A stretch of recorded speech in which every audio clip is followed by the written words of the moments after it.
একটা বিশ্ববিদ্যালয়ে যদি গবেষণার জন্য একটা পয়সা বরাদ্দ না থাকে তাহলে একটা জাতি কিভাবে চলবে? তাহলে এই বিশ্ববিদ্যালয় সারাদিন তো রাজনীতি হবে। তো এভাবে রাজনীতি করে তো একটা জাতি তাদের মুক্তি মিলবে না।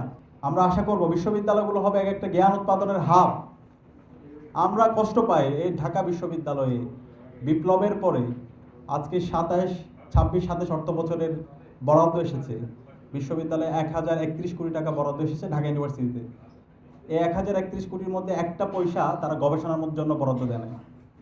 তাহলে একটা বিশ্ববিদ্যালয়ে যদি গবেষণার জন্য একটা পয়সা বরাদ্দ না থাকে তাহলে একটা জাতি কিভাবে চলবে? তাহলে এই বিশ্ববিদ্যালয় সারাদিন তো রাজনীতি হবে। তো এভাবে রাজনীতি করে তো একটা জাতি তাদের মুক্তি মিলবে না। আর ঢাকা বিশ্ববিদ্যালয়ে যদি এই অবস্থা হয় তাহলে পুরো বাংলাদেশের চিত্র চিন্তা করেন, আমাদের শিক্ষা ব্যবস্থা চিন্তা করেন। এবং যে বরাদ্দ আসে বিশ্ববিদ্যালয় থেকে বারবার বলা হয় তাদেরকে গবেষণায় বরাদ্দ দেওয়া হয় না। এর আগের অর্থ বছরগুলোতে যে বরাদ্দ হয় তার 2% গবেষণায় বরাদ্দ দেওয়া হয়। এখন আমরা যখন দেখছিলাম সেই 2% যে বরাদ্দ আসে সেটা তারা ব্যয় করতে পারে কিনা, বিশ্ববিদ্যালয়ের প্রশাসন সেই টাকাটাও তারা ব্যয় করতে পারে না। এর আগে 24-25 অর্থ বছরে বিশ্ববিদ্যালয়ে প্রায় 2 কোটি টাকা গবেষণার জন্য বরাদ্দ দেওয়া হয়েছিল।